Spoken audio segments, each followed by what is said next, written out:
What is going on, everybody? Hope everybody's doing well on this Wednesday afternoon. What is it, March 26, 2025? Can't believe that we are almost to the end of March. But before we get into the video today, if you're new, someone shared this to you, make sure you like us, subscribe to our channel. Follow us over on TikTok, heart our videos on TikTok, share it out. It's free, right? It costs no money.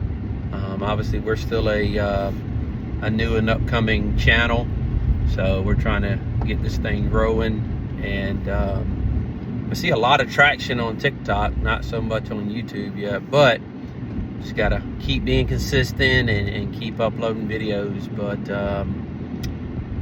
you know, do us a favor, share it out, like, subscribe, heart, follow, tell everybody about us.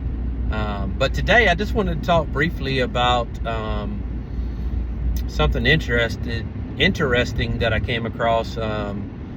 Josh Pate's college football show on YouTube. If you don't follow Josh Pate or never heard of him, he does college football content, and I've heard mixed things about Josh Pate. You know, some people like him, some people don't. Like his takes, that sort of thing. But I guess he's doing a new series, which is, I think it's called Josh Pate's Speaker Series, I believe. And I don't know how new it is. I don't know if this is something that there's old videos from when he's done it. But long story short, he did a speaker series. He did an interview with Kirby, and I just got through watching today. He did one with Shane Beamer from the Carolina Gamecocks, and I just finished it, you know, throughout the day today. So, but man, I love that series, and so shout out to Josh Pate. I know you're watching Walk It Off Sports, and just shout out to you, my guy. But some interesting things that the interview with Kirby, interesting things that Kirby and him was talking about, and I've been reading and listening and a lot of the talking heads of the sports content, and one thing that kind of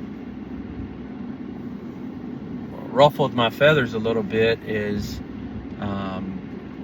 which I agree with, but slightly disagree with some of the talking heads and what they're saying about it. But anyways, just kind of paraphrasing, don't know exactly what the quotes were that in the comments that Kirby said. But basically, Kirby, in the interview, questions came up, but Kirby stated that last year, the coaching job that him and his staff did for the 2024 college football season was by far the best job that they have ever done.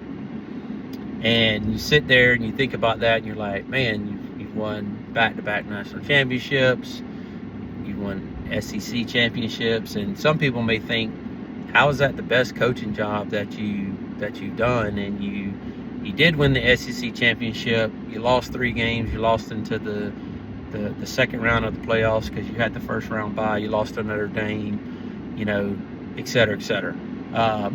But I actually agree with that. I think that what Kirby and his staff was able to do last year was phenomenal. I mean, all of the obstacles that they had to overcome, whether it was injuries, whether it was suspensions of players, whether it was, you know, wide receivers leading the country in drop passes, whether it was the Carson Beck stretch where he threw 9 interceptions or whatever it was in a 3-game stretch.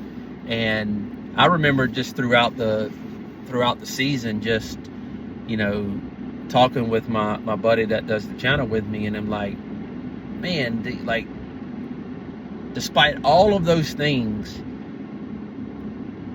we still control our own destiny, right? Like Georgia still controlled their own destiny to play for an SEC championship, to get into the playoffs, to become potentially national champions again if they got into the playoffs. Now, I never thought that was a national championship team last year, but at the end of the day, they controlled their own destiny, right? Like, getting blown out in the first half by Alabama, team regrouping, coming back out, coming back, like all of the comeback wins they had, the 6 overtimes with Georgia Tech. Like, there were so many games that the team could have folded,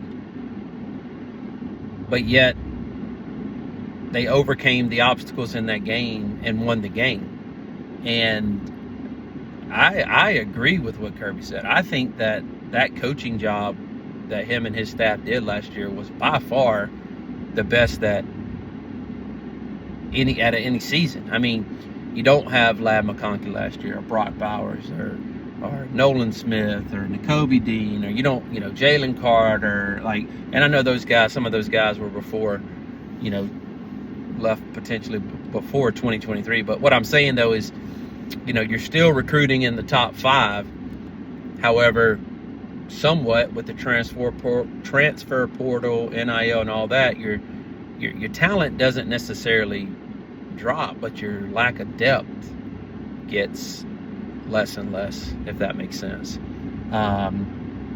And I think they did a phenomenal job. Now, were there some issues with the coaching that, potentially your talent shouldn't drop? Like, you still have those same 4 and 5 star players.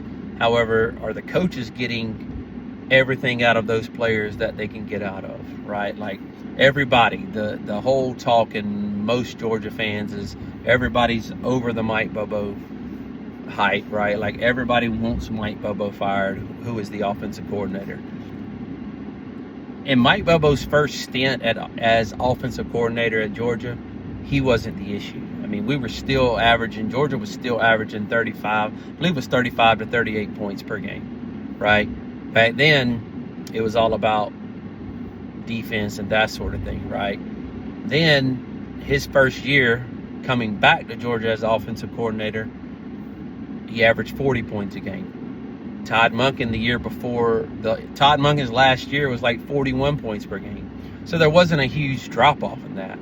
So, I'm sure looking back, there are probably things that Mike Bobo would have done differently. But even Mike Bobo, like, what offensive coordinator in college football could have done a better job with what was presented to them, right? Wide receivers leading the country in drops. There were so many drives throughout last year where you get things going, boom, a huge drop. 3rd and 8, boom, a huge drop, have to punt. Whatever the case may be, there were a lot of drives that stalled because of drop passes, right? And offensive line, in my opinion, regressed. In my opinion, if any Georgia fan wants to put some coach on the hot seat, it should be Stacy Searles, the offensive line coach, where the offensive line has regressed, in my opinion, every single year since he's been there, right?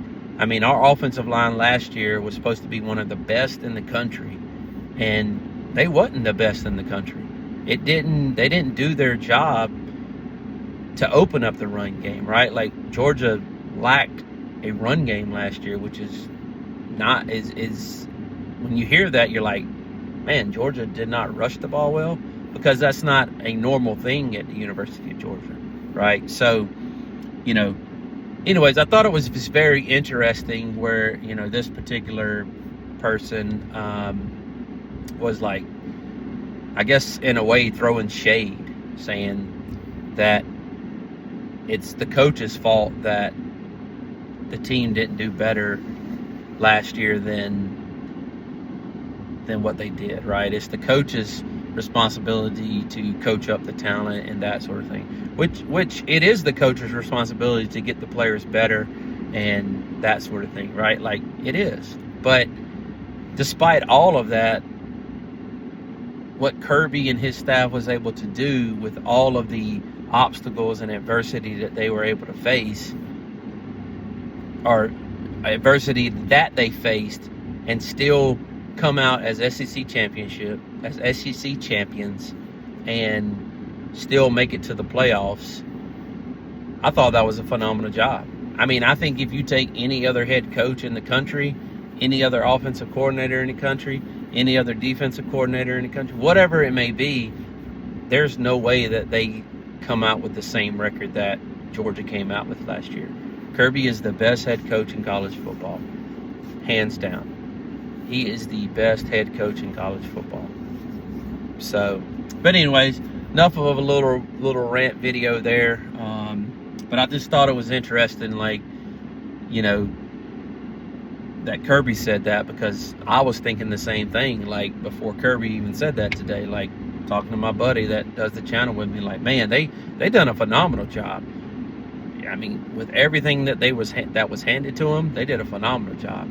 And one more thing real quick, I'll get to rambling, but that particular sports talking person was like, their talent keeps dropping. And I don't really understand that either, because we're still recruiting in the top 5. Now, I think the depth keeps dropping because of NIL and transfer portal. But I don't think that, I mean, we're still recruiting, Georgia's still recruiting in the top 5. So you're going to have people come and go because of the NIL and transfer portal. And I just think that college football as a whole is, and not every team, I mean, you're still going to have your dominant teams, but in general, it's kind of like the playing field's becoming a little bit leveler. Leveler, is that a word? I'm not sure. Becoming more level, maybe. But if you're an English teacher or grammar expert, I hate to break it to you, but this channel is not going to be proper in grammar and that sort of thing. But anyways, enough of the rambling on that. Yeah. Thought it was very interesting. So if you get a chance, go check out Josh Pate's college football show on YouTube, and was very interesting. Even the Shane Beamer one, and I'm no Carolina fan. I hate Carolina, but I thought it was just an interesting series. So hopefully he continues to do that. It'll be good content to watch. But anyways, thanks for watching, guys. And if you made it 13 minutes, go ahead and like, subscribe, share it out, give us a follow, heart it. I'm out.